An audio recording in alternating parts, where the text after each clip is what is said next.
Meet Tim. Tim is 31 years old and earns $72,000 a year. He isn't lazy. He isn't irresponsible.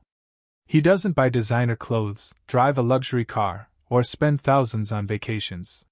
He works full-time, pays his bills on time, and tries to save whenever he can. By most people's standards, Tim is doing okay. Yet there's one thing that's been bothering him for years. He's never reached $100,000. Not in savings. Not in investments. Not even in total net worth. Last month, during his lunch break, Tim opened his banking app. His checking account showed $3,428. His savings account had $8,911. His 401k balance was $27,643. For a moment he felt proud. Then he made a mistake millions of people make every single day. He opened social media. Within minutes, Tim saw a friend vacationing in Italy. Another friend had just bought a brand new truck. Someone from high school posted a photo in front of their first home. Someone else celebrated reaching 6 figures in investments. 5 minutes later, Tim felt broke again. Maybe you've felt that too. Maybe you've looked around and wondered how everyone else seems to be getting ahead while you're standing still. How are people buying homes? How are they driving expensive cars? How are they investing so much money? And why does reaching $100,000 feel so impossible? The answer is more surprising than most people realize. Because the biggest reason most people never reach $100,000 isn't low income. It isn't inflation. It isn't bad luck. And it definitely isn't because wealthy people are somehow smarter than everyone else. In fact, millions of Americans earning good money never reach $100,000. Not because they can't.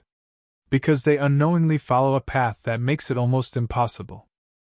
Today we're going to break down exactly why. We're going to uncover the hidden habits quietly destroying wealth.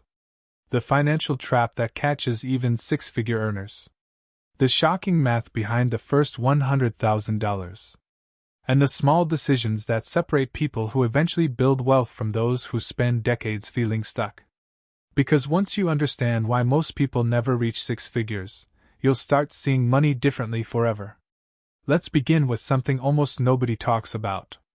The average American worker earns roughly $65,000 per year. Many people hear that number and immediately think, if I made that much, I'd be fine. But here's what actually happens. Imagine two people. Tim and Ryan. They're both 31 years old. They both earn exactly the same salary.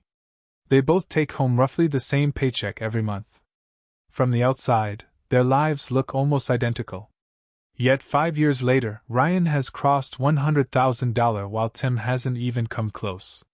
What happened? Did Ryan get lucky? Did he inherit money? Did he start a business? No. The difference started with something so small that most people never even notice it. The moment their paycheck arrived. Every 2 weeks, Tim receives his paycheck and immediately starts spending it. Not recklessly. Just normally. A few dinners out. A streaming subscription. A new gadget he didn't really need. A nicer apartment. A slightly newer car. None of these decisions seem dangerous on their own. In fact, each one feels completely reasonable. That's what makes them so powerful. Ryan, meanwhile, spends differently.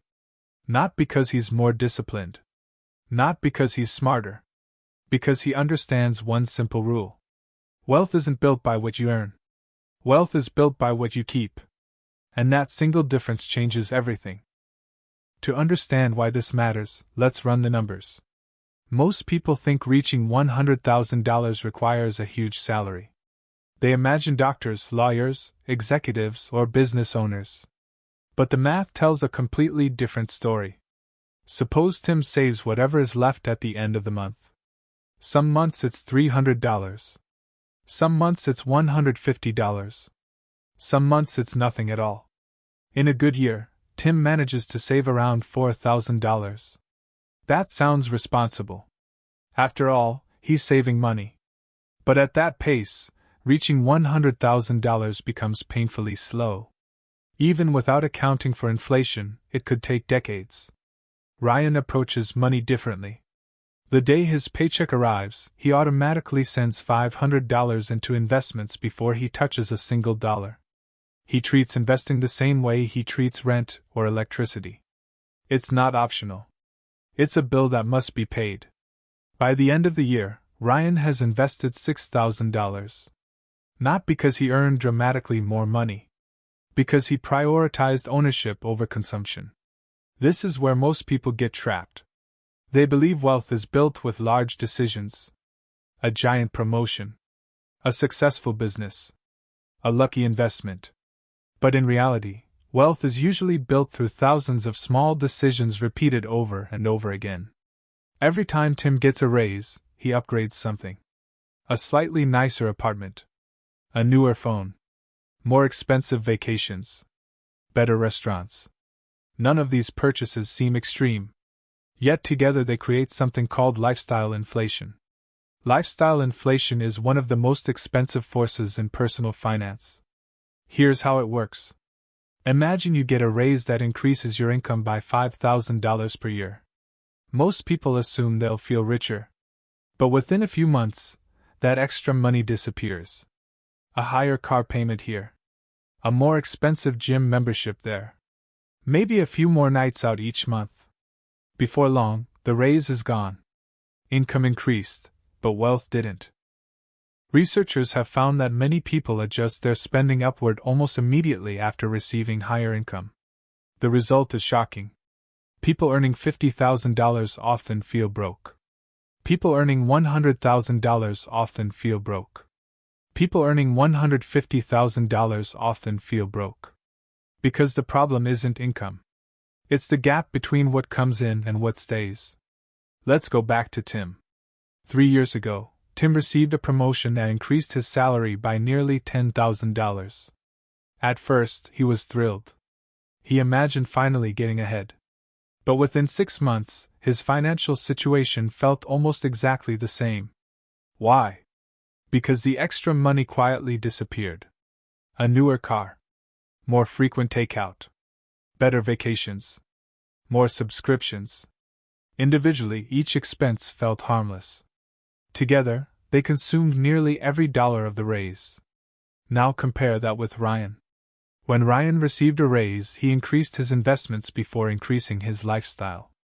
Half of every raise automatically went into investments. The other half improved his life. Ryan still enjoyed the benefits of earning more money. He simply made sure his future benefited too. Most people never do this. That's why reaching $100,000 feels impossible. They're running on a treadmill. Every time income increases, spending increases too. They move faster but never move forward. And the scary part is that society encourages this behavior. New income is supposed to mean a better car, a bigger house, more vacations, more visible success. Almost nobody celebrates a larger brokerage account or a bigger retirement balance. Those things are invisible. Yet invisible wealth is the kind that changes lives. The irony is brutal. The people who look richest often delay becoming rich. Meanwhile, the people quietly building wealth frequently appear ordinary. That's because real wealth is hidden. A luxury car is visible. A $50,000 investment account isn't. A designer watch is visible. A growing retirement portfolio isn't. Social media shows you spending. It almost never shows you ownership. And that distinction matters more than most people realize. This brings us to one of the biggest myths in personal finance. Most people think the first $100,000 is just another milestone. It isn't. According to many successful investors and wealth builders, the first $100,000 is often the hardest money you'll ever make. At first, that sounds strange. Why would earning the first $100,000 be harder than earning the second or third? Because during the beginning, you are doing almost all of the work yourself. Every dollar comes from your labor. Every contribution comes from your paycheck. Every bit of progress requires discipline, patience, and sacrifice. Nothing feels automatic. Let's look at Tim again. Suppose Tim manages to save and invest $500 every month. After 1 year, he has contributed $6,000. That's real progress, but it doesn't feel life-changing. After 2 years, he has contributed $12,000. Still not enough to impress anyone. After 3 years, maybe he reaches $20,000. Most people quit around this stage mentally. They look at the balance and think, "What's the point? This is taking forever." That's where the majority of people lose. Because they underestimate the power of compounding. Compounding is often described as earning returns on your returns. But that explanation doesn't fully capture how powerful it becomes. Think of compounding as hiring thousands of tiny workers that never sleep. In the beginning, you only have a few workers. They don't produce much. Progress feels slow. But every year you add more workers. Eventually, the workers start producing more than you do. Imagine 2 people. One reaches $100,000 invested. The other never gets there. The person with $100,000 doesn't just have a larger account. They have a financial machine. Even at a modest 8% annual return, $100,000 can generate around $8,000 in growth during a good year. That's money being earned without additional work. Suddenly the account starts helping build itself. This is why so many wealthy people obsess over the first $100,000. Not because it's a magical number. Because it's often the point where compounding starts becoming noticeable. The account begins carrying part of the load. Now compare that with the average consumer path. Instead of building assets, many people build liabilities. A liability is something that takes money from you. Car payments, credit card balances, personal loans, buy now, pay later plans. These things look harmless when viewed individually. But together they create a system that constantly pulls money away from your future. Consider a $700 monthly car payment. Many Americans have one. On its own, it seems manageable. But over 5 years, that's $42,000. Over 10 years, assuming another finance vehicle replaces the first, that's over $80,000. The scary part isn't the payment.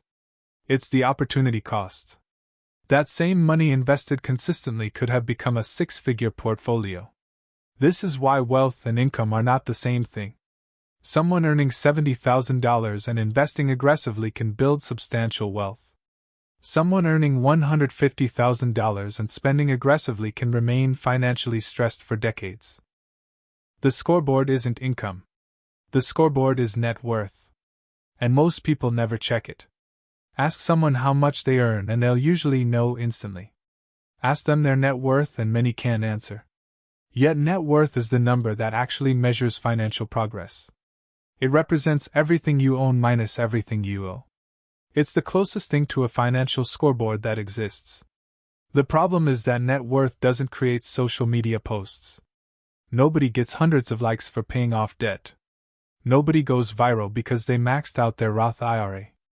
Nobody posts screenshots of the automatic investment they made on Tuesday morning. But those boring actions are exactly what build the first $100,000. The truth is almost uncomfortable. Reaching $100,000 is rarely about one big decision. It's about hundreds of invisible decisions nobody notices. The dinners you skip. The upgrades you delay. The raises you partially invest. The debt you avoid. The habits you repeat when nobody is watching. And that's why most people never get there. Not because they aren't capable. Because the actions required to build wealth are often invisible, while the actions that destroy wealth are highly visible and heavily rewarded by society. Now here's where the story takes an unexpected turn. Because even if you understand everything we've discussed so far, there's still one obstacle powerful enough to stop almost anyone from reaching $100,000. Comparison. Not inflation. Not taxes. Not interest rates. Comparison. Let's go back to Tim one more time. Imagine it's Friday night. Tim opens social media for a few minutes before bed. Within seconds, he sees someone driving a brand new truck. Then a luxury vacation. Then a friend showing off a recently purchased home. Then another friend celebrating a promotion. Within 10 minutes, Tim feels like he's falling behind again. The strange part is that none of these people actually told Tim their net worth. None of them showed him their bank account. None of them revealed their debt. Yet his brain immediately assumed they were ahead. This happens because human beings naturally compare visible results while ignoring invisible costs. Tim sees the truck. He doesn't see the $950 monthly payment. He sees the vacation. He doesn't see the credit card balance. He sees the house. He doesn't see the 30-year mortgage. This creates one of the biggest financial illusions in modern life. People compare their financial reality to someone else's financial appearance. And appearance is often expensive. Think about it this way. Imagine two people standing next to each other. Person A drives a luxury SUV, wears expensive clothes, and takes multiple vacations every year. Person B drives an older Toyota, rarely posts online, and lives below their means. Which one looks richer? Most people would choose person A. But what if person A has a net worth of negative $20,000? And person B has investments worth $180,000? Suddenly the picture changes completely. The problem is that real wealth is difficult to see. Spending is easy to see. And most people mistake one for the other. This confusion costs millions of people enormous amounts of money. Because every time someone feels behind, they become more likely to spend money trying to catch up. So before you compare yourself to someone else's lifestyle tonight, ask yourself one question. Are they actually rich? Or do they simply look rich? Because the answer to that question could change the way you think about money forever. And if you're willing to focus on ownership instead of appearances, on net worth instead of status, and on long-term freedom instead of short-term validation, you may discover something most people never realize. You were never as far behind as you thought. You just weren't looking at the right scoreboard.